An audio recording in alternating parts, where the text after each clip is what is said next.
આજે થયા છે। એક મંચ ઉપર જ્યારે આવા સંતોના દર્શન થતા હોય ત્યારે અમે અમારા જીવનને ધન્ય અનુભવીએ છીએ। કદાચ એક એક સંતોના આશ્રમે જઈ અને અમે સાહેબ તમારા દર્શન કે આશીર્વાદ નથી કરી શકવાના, પણ આજ અમારા ગુરુવર્ય મહંત હરિઓમ ચરણદાસજી બાપુની કૃપા તો જુઓ, એક મંચ ઉપર આટલા સંતોના દર્શન અમને થઈ રહ્યા છે, એ અમારા અહોભાગ્ય છે। અહીંયાથી શ્રીફળ અપાઈ રહ્યું છે, એકવાર જોરદાર તાળીઓના નાદ સાથે વધાવી।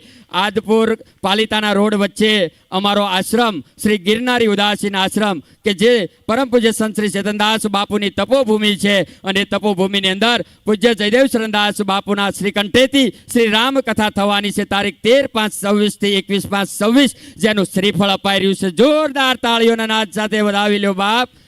આજ અમારો આમ એમ કહેવાય કે આનંદનો પાર નથી। આજ આનંદ આજ ઉસરંગ આજ ચલુણો ને સખી અમારે આંગણે આજ કંચન વર્ષો મેં, અમારી ધરા ઉપર આજ એક ઓર કથાનું સાહેબ શ્રીફળ અપાયું છે।